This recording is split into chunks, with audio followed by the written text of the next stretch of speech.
औज़ुबिल्लाहिमिनश्शैतानिर्रजीम बिस्मिल्लाहिर्रहमानिर्रहीम। आज हमने पढ़ना है हमारा बेटा social behaviour law and ethics. ये हमारे pharmacy technician category B part second के लेक्चर थे।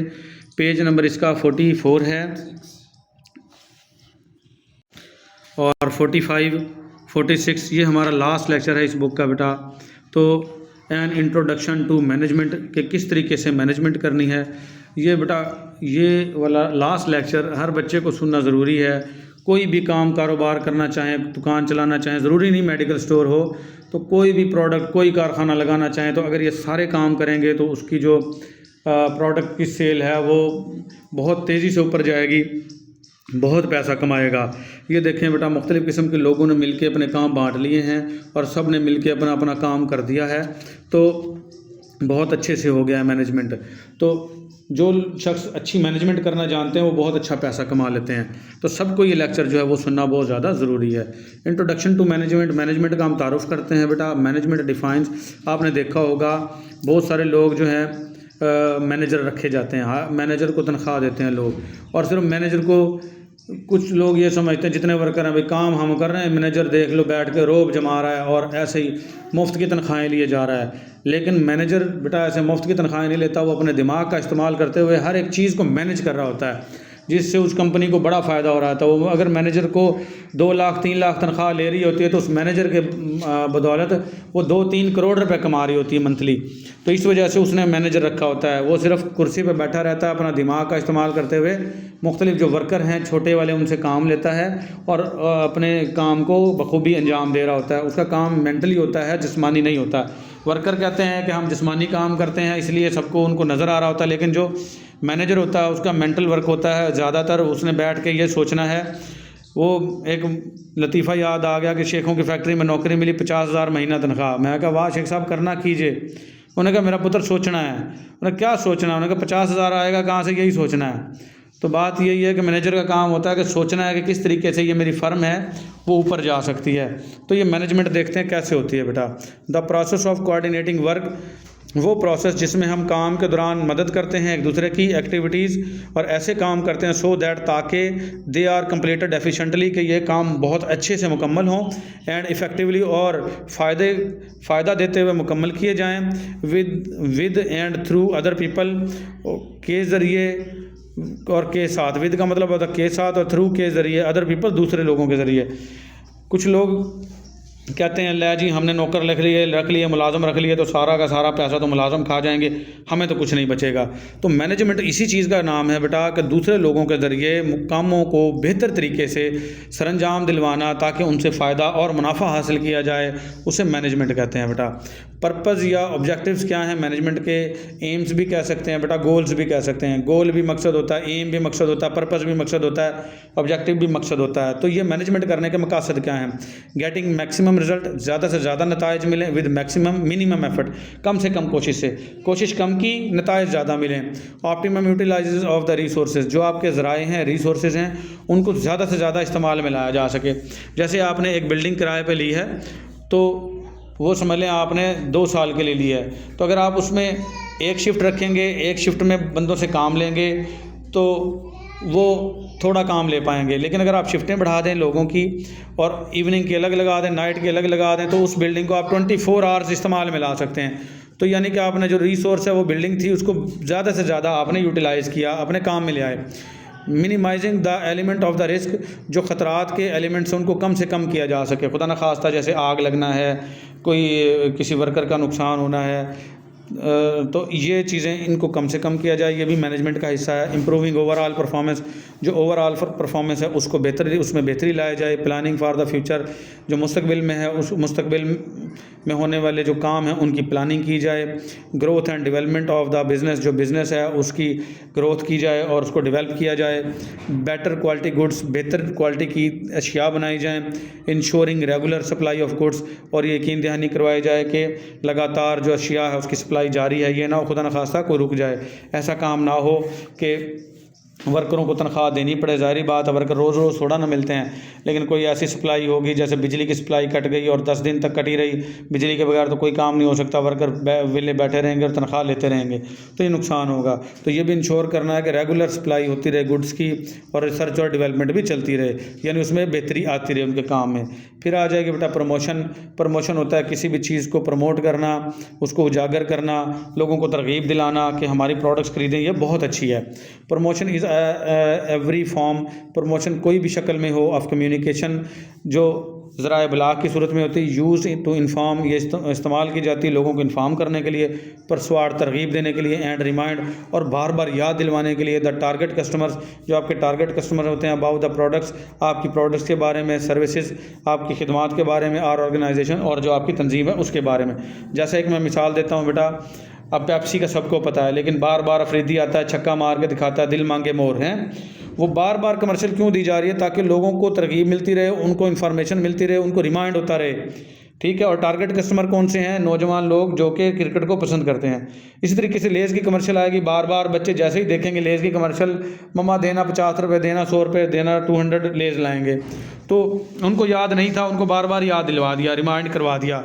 तो ये क्या है? प्रमोशन है। तो ये कमर्शियल के ज़रिए हो रही हैं, बड़े बड़े बैनर्स लगाए जा रहे हैं, तो ये स्पेशल ऑफ़र वगैरह इसमें दी जाती हैं प्रमोशन में। We can also define promotion as, हम प्रमोशन को मज़ीद तारीफ़ कर सकते हैं, ऑल एक्टिविटीज़, जितने भी किए जाने वाले काम हैं, दैट कम्युनिकेट द मेरिट्स, जो कि फ़ायदे बताएं। मेरिट्स क्या होते हैं बेटा?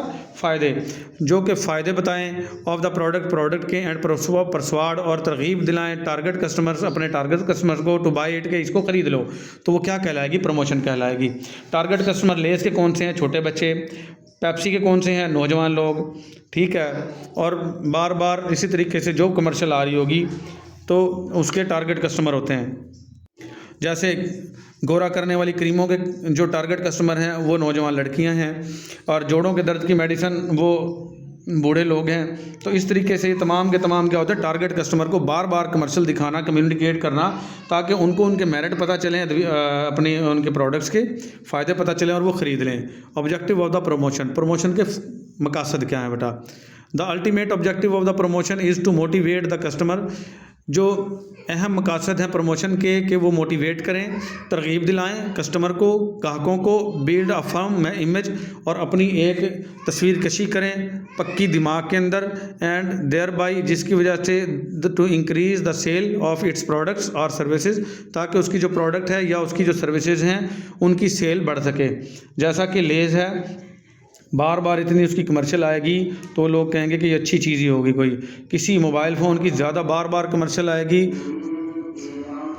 सॉरी बेटा थोड़ा स्टॉप करना पड़ा था, तो बार बार किसी भी मोबाइल की कमर्शियल आ रही है तो लोग कहेंगे कि ये बहुत अच्छा मोबाइल होगा तो उसको ख़रीद लेंगे। इन्फ्लुएंस द बायर, जो ख़रीदने वाला है, ख़रीदार है, उसके ऊपर असर डाला जा सके, ये भी प्रमोशन का एक मकसद है। To let the customer know about the product और फर्म, ताकि कस्टमर को, ग्राहकों को उस प्रोडक्ट के बारे में पता चले और उसकी कंपनी के बारे में पता चले। फ़र्म क्या होती है बेटा? कंपनी, ठीक है।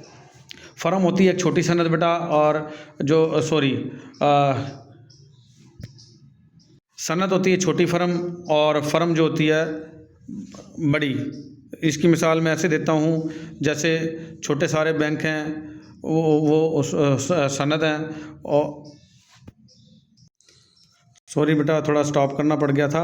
तो फर्में जो होती हैं वो छोटी होती हैं बेटा, सनत जो है वो बड़ी बन जाती है। जैसे कपड़े के छोटे छोटे कारखाने वो फर्में हैं बेटा, और एक जो सारे के सारे जो कारखानों को डील करेगा वो सनत है। जैसे छोटे छोटे सारे बैंक क्या होंगी? फर्में होंगी, और जैसे स्टेट बैंक है वो एक सनत होगी। तो जितने भी कस्टमर हैं उनको उनकी प्रोडक्ट के बारे में और फर्म के बारे में पता चले। कन्विंसिंग द कस्टमर्स, और ये जो कस्टमर हैं इनको कन्विंस किया जा सके, इनको तरगीब दिलाई जा सके, to select the particular brand, ताकि वो एक ख़ास ब्रांड को सिलेक्ट करें फ्राम द अवेलेबल चॉइसेस से। तो ये बेटा ये अद्वियात से मुतल्लिक आपने देखना, मैं आपको आम मिसालें दे रहा हूँ, आपने अद्वियात देखनी है। जैसा कि अब पैनाडोल बड़ा मशहूर हो गया, लेकिन पैनाडोल, फेविरोल, पैरास्टामोल, कालपोल, ये तमाम के तमाम पैरास्टामोल ही हैं। लेकिन कुछ लोगों को पैनाडोल पक्की दिमाग में चढ़ गई है, तो वो सारे कस्टमर क्या करेंगे? पैनाडोल का ब्रांड ही लेंगे। तो उनको अवेलेबल चॉइसेस में से सिर्फ और सिर्फ एक चॉइस हो। इसी तरीके से मोबाइल फ़ोन बहुत सारी कंपनियों के हैं, मोटरसाइकिल बहुत सारी कंपनियों के हैं, गाड़ियाँ, कारें बहुत सारी कंपनियों की हैं। लेकिन बहुत सारे लोग, जैसा कि आईफ़ोन के पीछे पड़े हुए हैं, सारे के सारे आईफ़ोन लेते हैं क्योंकि उन्होंने ऐसी उसकी प्रोडक्ट्स को अपना प्रमोशन किया है कि लोगों के दिमाग में बस आईफ़ोन बैठ गया है। ठीक है, वो सैमसंग दूसरे फ़ोन्स को जो हैं वो कुछ ऐसे ही लोग लेते हैं बेचारे जो कि आईफ़ोन ख़रीद नहीं सकते, लेकिन जिसके पास हैसियत है वो आईफ़ोन ही लेता है। सेम इसी तरीके से गाड़ियों की मार्केटिंग है, तो इसी तरीके से मेडिसिन की भी मार्केटिंग है। To reminding customers about the products, और बार बार प्रमोशन का ये भी होता है कि उनके माइंड में आता रहे। जैसे किसी एक शख्स ने मोबाइल फ़ोन लेना है, वो सोच रहा है मोबाइल फ़ोन लेने का, तो बार बार मोबाइल फ़ोन की कमर्शियल आती रहेगी आती रहेगी आती रहेगी, तो उसके दिमाग में यही आएगा, हाँ यार ये फ़लाँ मोबाइल मैंने लेना तो है ही, यही क्यों ना ले लूँ, इसकी बड़ी कमर्शियल आ रही है। तो ये बेटा आपने ऑब्जेक्टिव और प्रमोशन ये सारे के सारे मैंने समझा दिए, आपने रट्टा लगा लेना है। मेजर प्रमोशन टूल्स क्या क्या हैं कि किस तरीके से आप अपनी प्रमोशन कर सकते हैं। वो एडवर्टाइजिंग है, मशहूरी करके बेटा, सेल्समैनशिप, पर्सनल सेलिंग जिसको कहते हैं, जैसे आपके मेडिकल रैप वगैरह आते हैं मेडिसिन की प्रमोशन करने के लिए। फिर आ जाएगा सेल प्रमोशन। सेल प्रमोशन में ये होता है कि अगर किसी को ये कहा जाए कि आपने इतनी अगर मेडिसिन हमारी सेल करवा दी तो हम आपको इतना प्रॉफिट देंगे, इतनी परसेंटेज देंगे। फिर आ जाएगा publicity and public relation. Publicity करेंगे बेटा, जो कि बड़े बड़े बैनर लगवाए जाते हैं उनको पब्लिसिटी करेंगे। और पब्लिक रिलेशंस होंगे अपने जैसे किसी ज़्यादातर सारे डॉक्टरों के साथ आपकी जो लेन देन है, वाकफियत है, आपका अच्छा ताल्लुक़ है, तो वो क्या कहलाएगा, पब्लिक रिलेशन। तो उससे भी आपकी सेल ज़्यादा होगी। फिर डायरेक्ट मेल होगी। डायरेक्ट मेल करना, किसी जो जिसको आपने कोई चीज़ें बेचनी हैं तो डायरेक्ट मेल करेंगे, बार बार मेलें करते रहेंगे तो कोई ना कोई जवाब ज़रूर आएगा। फिर अब इनको हम बारी बारी पढ़ेंगे।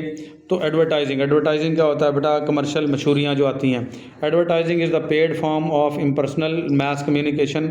ये एडवर्टाइजिंग जो है वो पैसे दे के इम्पर्सनल कम्युनिकेशन की जाती है। In which advertisers name is clearly identified, जिसमें मशहूरी देने वाले का नाम जो है वो साफ शफाफ तरीके से लोगों को बताया जाता है। जैसे लेज़ की कमर्शियल आती है तो लेज़ का नाम जो है वो बार बार वो होगा, और वो उसकी कमर्शियल जो है वो पैसे दे के ही चलेगी टीवी पे, ऐसे नहीं चलेगी, ये पेड होगी बेटा। We can also say that, हम ये भी कह सकते हैं advertising is the non personal communication. ये नॉन पर्सनल कम्युनिकेशन होगी ऑफ इंफॉर्मेशन की, यूजली परसुआसिव इन नेचर, जो कि तरगीब दिलाने वाली होगी। अबाउट प्रोडक्ट, उसकी प्रोडक्ट के बारे में, सर्विसेज, उनकी सर्विसेज के बारे में, आइडियाज़, उनके ख्यालात के बारे में, थ्रू वेरियस मीडियाज़, मुख्तलिफ मीडियाज़ के ज़रिए। ठीक हो गया। ये नॉन पर्सनल क्यों कहा है उन्होंने, जैसा कि अगर मेरी लेज़ की कंपनी है तो मैं सामने नहीं आऊँगा, कोई और ही लोग आके उसकी प्रमोशन कर रहे होंगे, तो उससे ये असर जाएगा कि यार देखें ये अच्छी चीज़ है, तो बार बार कोई और लोग आके भी इसकी जो है वो एडवर्टाइज़ कर रहे हैं, तो ये करने की चीज़ ही होगी। फिर आ जाएगी कंपनीज़ यूज़ एडवर्टाइजिंग टू, और कंपनीज़ जो है वो एडवर्टाइजिंग कैसे इस्तेमाल करते हैं। Inform people about their products and services, ताकि लोगों को उनकी प्रोडक्ट्स और उनकी सर्विसेज का इल्म हो। To make their brand names familiar to public, और उनका जो ब्रांड नेम है पब्लिक में फैमिलियर हो जाए। जैसे पैनाडोल जो है वो इंतहाई फैमिलियर हो चुका है, सबको ही पता है उसके बारे में।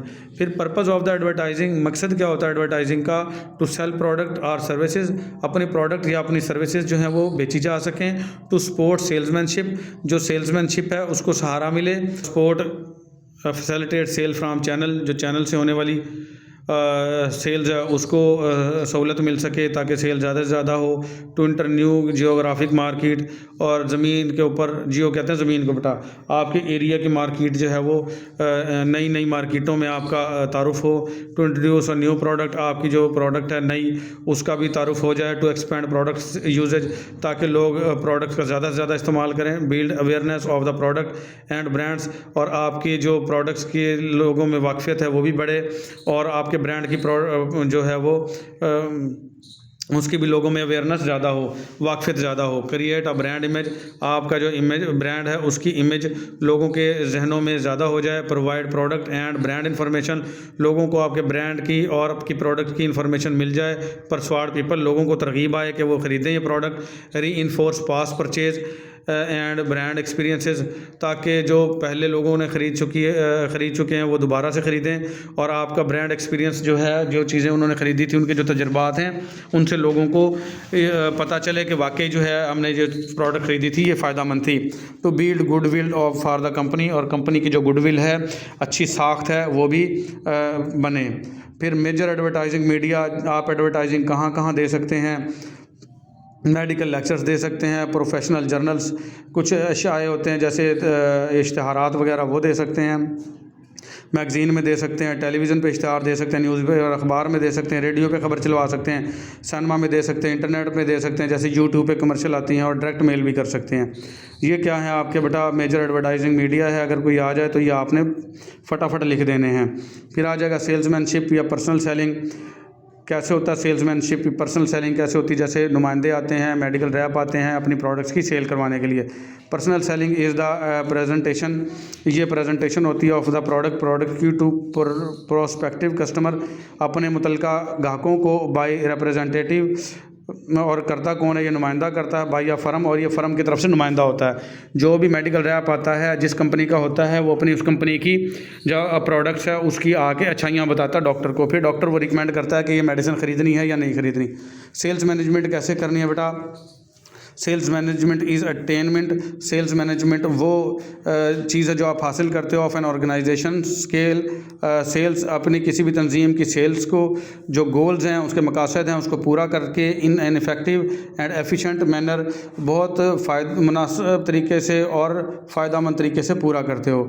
यानी सेल्स मैनेजमेंट क्या है? अपनी जो कंपनी की सेल्स जो है वो मुनाफे के तरीके से पूरा करना सेल्स मैनेजमेंट कहलाता है। इसमें क्या चीज़ें आ जाती हैं बेटा? प्लानिंग करना, फिर स्टाफ हायर करना, कौन कौन सा स्टाफ होगा, ट्रेनिंग, फिर उनको ट्रेनिंग देना, लीडिंग, फिर उनकी रहनुमाई करना, यानी कि ऐसा कोई उनके सुपरवाइज़र या उनके सेल्स ऑफिसर बनाना जो कि उनकी निगरानी करेंगे, एंड कंट्रोलिंग, और उनको कंट्रोल करना। तो ये 5 चीज़ें किसका हिस्सा हैं? मैनेजमेंट का हिस्सा हैं। तो सबसे पहले क्या आ जाएगी? Planning. Planning includes decisions. Planning में शामिल हैं बेटा वो ऐसे फैसले अबाउट गोल्स के क्या मकासद होंगे, एंड एक्टिविटीज़, और कौन सी एक्टिविटीज़ होंगी दैट एन इंडिविजुअल और अ ग्रुप विल परफॉर्म, जो कि एक शख्स या कोई ग्रुप परफॉर्म करेगा, and the use of the resources, और जो आपके रिसोर्सेज हैं, ज़राए हैं, उनको कैसे इस्तेमाल में लाएंगे। Needed to achieve the organization sales goal, ताकि जो आपकी तंजीम है उसके सेल्स के जो मकासद हैं उनके लिए जो जो रिसोर्सेज ज़रूरी हैं उनको कैसे इस्तेमाल में लाया जाएगा। स्टाफिंग, स्टाफ करना बेटा, स्टाफ हायर करना, जो लोग काम करेंगे उनको स्टाफिंग कहते हैं। It includes hiring the right people, इसका मतलब है कि ऐसे लोगों को जो अच्छे लोग हों, राइट लोग हों, उनको हायर करना है टू सेल, बेचने के लिए, and to lead the sales persons, और ताकि जो सेल्स पर्सन उनकी कोई रहनुमाई करे, रहनुमा मुकर्रर करना, यानी कि उनका ऑफिसर मुकर्रर करना, ये स्टाफिंग में शामिल है। फिर आ जाएगी बेटा ट्रेनिंग, एजुकेटिंग, उनको तालीम देनी है। द सेल्स पर्सनल, जो सेल्स पर्सनल आप रखोगे, सेल्स पर्सनल वो होंगे आपके जो स्टाफ हैं, वो सेल्स पर्सनल कहलाएंगे बेटा। टू सेटिस्फाई द कस्टमर, कि वो अपने ग्राहकों को कैसे मुतमईन करना है आपने। Pharmaceutical company customers are also physicians, pharmaceutical customers जो हैं वो डॉक्टरों पर मुश्तमिल होते हैं, और अदर हेल्थ केयर प्रोफेशनल, या दूसरे हेल्थ केयर प्रोफेशनल होते हैं, यानी कि आम बंदे नहीं होते, वो भी इंतहाई पढ़े लिखे बंदे। जारी बात है, डॉक्टर फिजिशियन हो गया या हेल्थ केयर प्रोफेशनल हो गया, ये बड़े पढ़े लिखे बंदे, इनको मुतमईन करना भी आम बंदे का काम नहीं है, इसलिए इंतहाई इनको ट्रेनिंग की ज़रूरत है बेटा। They require more detail as compare to the general public, उनको आम लोगों की निस्बत ज़्यादा डिटेल की ज़रूरत होती है। So the salesman should be well trained, तो सेल्समैन को आप बहुत अच्छे से ट्रेंड करोगे तो ही आपकी दवाइयाँ बेच सकेगा, वरना नहीं बेच सकेगा। फिर आ जाएगा लीडिंग बेटा, रहनुमाई करना। कुछ लीडर होंगे उनके, जो बड़े बड़े ऑफिसर होंगे उनके लीडर होंगे, और वो अपनी टीम होंगी उनकी, कि 20 बंदों को आपने चेक करना है, 10 बंदों को आपने सुपरवाइज करना है, तो उनके लीडर होंगे। प्रोवाइडिंग गाइडलाइंस, ये उनको रहनुमाई देंगे। और leading the individuals or team, जो कि किसी एक शख्स को या पूरी टीम को कैसे उनको लीड करना है और कैसे उनकी रहनुमाई करनी इन द बेस्ट वे, बहुत अच्छे तरीके से। सो दैट, ताकि they can influence other people, कि वो दूसरे लोगों पर अपना असर पैदा कर सकें towards achieving the organization sales goal, ताकि जो आपकी तंजीम है उसके जो सेल्स के जो मकासद हैं वो पूरे हो सकें। फिर आ जाएगा बेटा कंट्रोलिंग, कंट्रोल करना है। मॉनिटरिंग सेल्स पर्सनल, ये जो सेल्स पर्सनल हैं इनको मॉनिटर करना है, एक्टिविटीज़ इनके काम को मॉनिटर करना है। Determining whether the organisation is on target towards its goals, कि आपकी ऑर्गेनाइजेशन अपने गोल्स की तरफ जा रही है कि नहीं जा रही। And making corrections if necessary, यहाँ पे नेसेसरी लफ्ज़ है, और अगर कुछ ना कुछ ज़रूरी हो तो दुरुस्तगी भी इसमें की जाए। ठीक है, तो ये बेटा आपकी सेल्स इस तरीके से बढ़ेंगी, इस तरीके से मैनेजमेंट होगी, इस तरीके से स्टाफ रखना है, एडवर्टाइज़ करना है, लोगों के साथ कम्युनिकेट करना है, स्टाफ रखना है और उसको ट्रेन करना है। तो आज के लिए हमारा ये कंप्लीट हो गई हमारी book social behaviour law and ethics की। उम्मीद आपको समझ में आया होगा। आज का लेक्चर समझ में आए तो बेटा मेरे यूट्यूब चैनल पे फर्स्ट ईयर और सेकंड ईयर की तमाम बुक्स के तमाम लेक्चर्स मौजूद हैं, LHV और CMW के भी मौजूद हैं। तो सब बच्चों को इस चैनल का मशवरा दें, लोग आएँ और घर बैठ के अपनी अच्छी वाली तैयारी कर सकें। तो मिलेंगे किसी और बुक के किसी और लेक्चर में। आज के लिए इतना ही। अल्लाह हाफिज़।